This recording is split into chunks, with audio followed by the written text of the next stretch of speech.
कांग्रेस नेता दिग्विजय सिंह की हम चर्चा कर लेते हैं। आरएसएस की तारीफ में उन्होंने एक पोस्ट क्या लिखा कि घमासान ऐसा शुरू हुआ कि वो थमने का नाम नहीं ले रहा है।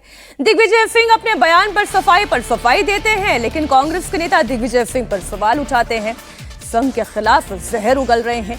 इसी सिलसिले में कांग्रेस सांसद मणिक्कम टैगोर ने संघ की तुलना आतंकी संगठन अलकायदा से कर दी। मणिक्कम टैगोर ने कहा कि अलकायदा से सीखा जा सकता है। क्या अलकायदा से सीखा जा सकता है? उन्होंने आरएसएस को नफरती संगठन करार दिया। मणिक्कम टैगोर ने आरएसएस के बारे में क्या कहा, आप सुनिए। नफरत का संगठन है आरएसएस। आरएसएस नफरत से बना हुआ संगठन है। वो नफरत फैलाती है, ऑर्गेनाइज तरीके से फैलाती है नफरत। उससे सीखने के लिए कुछ नहीं है। ये आप अलकायदा के साथ कोई सीख सकते हैं क्या? वो संगठन अलकायदा एक नफरत का संगठन है, लोगों को दूसरों को ऊपर नफरत करती है। उस संगठन से क्या सीखने के लिए? सीखना है ना, अच्छे लोगों से सीखो। इतना बड़ा 140 ईयर्स का कांग्रेस है। इस कांग्रेस ने सिर्फ 4-5 लोगों ने स्टार्ट किया था। कांग्रेस सिर्फ कमरे में चल रही थी। कांग्रेस लोगों का साथ लेके आ गया था महात्मा गांधी। लोगों का आंदोलन बन गई थी कांग्रेस पार्टी। इस संगठन का दूसरे संगठन से सीखना है, ऐसे संगठनों से, नफरत वालों से। मणिक्कम टैगोर ने संघ को अलकायदा जैसा बताया, तो सलमान खुर्शीद ने आरएसएस की तुलना शोले वाले गब्बर सिंह से कर दी। ये कदम और आगे गए।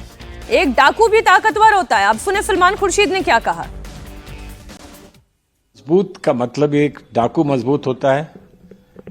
तो आप ये कहो कि अपने बच्चे से कहो कि तुम भी तुम्हें डाकू बनो। आपको वो पिक्चर याद है ना, शोले पिक्चर याद है, वो ये कहता था कि दूर दूर तक, कोसों तक दूर तक कभी कोई बच्चा रोता है तो माँ कहती है चुप हो जा बच्चे, नहीं तो गब्बर आ जाएगा। तो क्या आप ऐसा समाज बनाना चाहते हैं कि गब्बर से डर डर के आप बच्चों को रोने का भी की आज्ञा नहीं देंगे? ऐसा समाज बनाना चाहते हैं? तो कौन कितना मजबूत है, क्या परिस्थितियों में वो मजबूत है, वो अलग बात है। लेकिन आप अपने आप को कैसे मजबूत करना चाहते हैं? हम वैसे नहीं मजबूत करना चाहते अपने आप को जैसे कि आरएसएस मजबूत है। फिलहाल तो कांग्रेस पार्टी की विनोद जी स्थिति यह है कि पूछना पड़ेगा कितने आदमी थे और कितने आदमी रह गए हैं। कांग्रेस का जो संगठन है, कांग्रेस की जो ताकत है, आज उसकी स्थिति तो यही है। और रही बात वो संघ को कह रहे हैं गब्बर सिंह, 100 साल से अगर कोई संगठन चल रहा है, इतने लोग उसमें जुड़ते चले जा रहे हैं, वो डाकू है।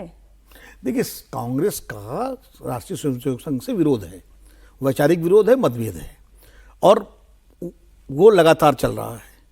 अब आप ये बताइए कि इस देश में जब कम्युनिस्ट पार्टी थी, कम्युनिस्ट पार्टी को क्या क्या नहीं कहा गया? तमाम सारे दक्षिणपंथी पार्टियों ने कम्युनिस्ट पार्टियों को देशद्रोही हो जाने क्या क्या कहा। तो ये राजनीति में एक दूसरे पर इस तरह के आरोप लगते रहते हैं। कांग्रेस को लेकर के रोज देशद्रोही बयान आते रहते हैं कि साहब देशद्रोही देशद्रोही देशद्रोही। क्या है क्या देशद्रोही? तो कोई दिग्विजय सिंह के कहने से, ये सलमान खुर्शीद के कहने से ना संघ डाकू हो जाएगा, न मणिक्कम टैगोर के कहने से वो अलकायदा बन जाएगा। हर संगठन की अपनी विचारधारा है, हर संगठन का अपना एक वजूद है, और हर संगठन समाज को अपने तरीके से प्रभावित करने का प्रयास कर रहा है। लेकिन कुछ घटनाएं ऐसी होती हैं जिन पर चिंता सबको करनी चाहिए। क्रिसमस में जो हुआ इस देश में, जिस तरह पकड़ पकड़ के बच्चों को जो बेचारे टोपी बेच रहे थे सेंटा क्लास की, उनकी पिटाई की गई, उसकी निंदा की जानी चाहिए। संघ को भी करनी चाहिए निंदा, कोई निंदा नहीं हुई। अभी देहरादून में जिस तरह एक बेचारे उसको जो है मार दिया, त्रिपुरा के लड़के को चीनी समझ करके, ये जो मानसिकता बढ़ रही है, इसका भी विरोध होना चाहिए, और इसका विरोध संघ जैसे संगठन को ही करना चाहिए, तभी इसका ज़्यादा प्रभाव होगा। मैं ये कह रहा हूँ कि कोई भी संगठन इस देश में जो इस देश में काम कर रहा है और जिसने संविधान के का सम्मान किया है, वो न देशद्रोही है, न अलकायदा है, और न वो डाकू है। अलग अलग वैचारिक विरोध हो सकता है, मतभेद हो सकते हैं। मैं उस पर एक रिएक्शन आपका ले लूं, उसके बाद अगली खबर पर जाऊंगी। सर, ये जो त्रिपुरा के लड़के के साथ उत्तराखंड में हुआ, क्या संघ की विचारधारा? नहीं, संघ विचारधारा नहीं, मैं कह रहा हूँ ये जो एक तरह से नफरती विचारधारा जो फैल रही है, या फिर क्रिसमस। देखिए, नफरती विचारधारा आज की तो नहीं है। नफरती विचारधारा तो हमेशा से समाज में रही है, चाहे वो रेसिस्ट विचारधारा हो। इस प्रकार नहीं, इनकी चर्चा हम क्यों नहीं कर रहे हैं? ये भी तो खबरें हैं। इस प्रकार के चर्चा आप लेकर आए, हम मैं लेके इसलिए आया ना कि ये इस देश, हमें बांग्लादेश में चिंता करनी चाहिए।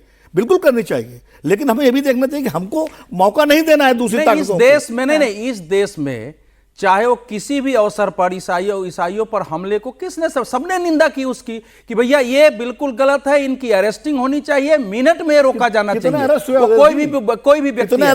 लेकिन आप सरकार आप एक एक करके सर, सुनिए ऐसा है कि आप चर्चा करने बैठे जिस प्रकार से इतने खतरनाक एक गैर जिम्मेवार, आप सुनो, सलमान खुर्शीद मंत्री रहा है, क्या इतने मूर्ख हो सकते हैं कि बिना पढ़े हुए आप किसी के बारे में आप गब्बर सिंह से तुलना कर दे रहे हैं? करोड़ों लोग जिसके देश में प्रधानमंत्री है, गृह मंत्री आरएसएस के, रक्षा मंत्री आरएसएस के हो सकते हैं, आप उसको कह रहे हैं कि ये गब्बर सिंह डाकू है सारे। अगर अलकायदा है, लेकिन राहुल गांधी ने मुस्लिम ब्रदरहुड से तुलना की है। आपका 1947 बता चुके हैं उन्होंने, जो अयोध्या वाली किताब लिखी थी, 1947 से लेके 77 तक आपकी कंटिन्यू सरकार रही, 80 से 84 तक रही है, 91 से 96 तक रही है, 2004 से 2014 मई तक रही है। अगर ये अलकायदा है तो आपने इसको बैन करके समाप्त क्यों नहीं कर दिया? क्या सरकार के पास ऐसी कोई रिपोर्ट है जिसमें यह पता चले कि यह देश इस्लामी संगठनों की तरह है? अगर है तो कांग्रेस को सामने लाना चाहिए, इन लोगों ने कभी नहीं लाया। आरएसएस इस समय शताब्दी वर्ष मना रहा है। अब देखो 5 विषय लेके दुनिया के सामने, देश के सामने वो जा रहे हैं, उसमें कोई पॉलिटिक्स नहीं है। वो लेके जा रहे हैं कि सामाजिक समरसता, कि जातीय बंधन तोड़ के परिवार हमारा संयुक्त कैसे हो, परिवार प्रबोधन लेके जा रहे हैं, नागरिक कर्तव्य कि देश के नागरिक के नाते आपका हमारे यहाँ क्या कर्तव्य है, और जो दुनिया में जो स्थिति बढ़ रही है, हम ज्यादा से ज्यादा अपने स्वदेशी को कैसे बढ़ावा दें, और जलवायु परिवर्तन जो है उसकी रक्षा कैसे करें। 5 विषय लेके जा रहा है। मैंने इसलिए ये समय थोड़ा सा बाहर किया, एक लाइन खत्म करो। 5 विषय लेके जा रहे हैं, और जो विनोद जी करें, संघ को तो कुछ भी गाली दे दो, उनकी ओर से तो कोई प्रवक्ता खंडन करने आता नहीं है, उनका स्वभाव ही नहीं है सब करना। मैं एक छोटी सी खबर सर बता दूं, बिल्कुल ठीक बात है सर, ये लेकिन ईसाइयों के ऊपर जो हमला हुआ उस पर मैं एक छोटी सी सर खबर है, मैं ये जरूर दर्शकों के सामने रख दूं। छत्तीसगढ़ के कांकेर के बेहटेवड़ा गांव में 15 और 18 दिसंबर को 2025 में अवैध धर्मांतरण को लेकर ईसाई और आदिवासी समाज के बीच में टकराव हुआ। जब हम ईसाइयों पर हो रहे या उनके प्रतीकों पर हो रहे हमलों की बात करते हैं तो इसका दुख है हमें, लेकिन ये बात भी सही है कि ईसाई समाज कैसे तेजी से आदिवासी इलाकों में धर्मांतरण कर रहा है और आदिवासी समाज इसे लेकर लगातार टकराव की स्थिति में है। ये खबर भी वहां तक पहुंचनी चाहिए। और सर, जिस घटना का आपने हवाला दिया, उस घटना के बैकड्रॉप में भी वही घटना है। 24 दिसंबर को आदिवासी प्रदर्शनकारियों ने पूरे छत्तीसगढ़ में बंद बुलवाया, जबरन धर्मांतरण का मुद्दा उठाते हुए इसके खिलाफ सरकार की ओर से और प्रशासन की ओर से कदम उठाने की मांग की। सर, ये भी एक पहलू है। नहीं, ये पहलू बिल्कुल सही है, लेकिन उड़ीसा के सड़कों पर वो बच्चे जो बेच रहे हैं, मैं 100% उनको ये करके कि ये जगन्नाथ का देश है और यहाँ हटाओ, ये कहां से जाएगा? बिल्कुल जायज नहीं है, अस्वीकार नहीं है। देश का प्रधानमंत्री जब चर्च में जाकर प्रार्थना कर सकता है, प्रधानमंत्री गए, अच्छी बात है, लेकिन कार्रवाई भी होनी चाहिए। तो बच्चों के ऊपर इस तरीके से प्रतीकों के ऊपर हमला नहीं हो सकता।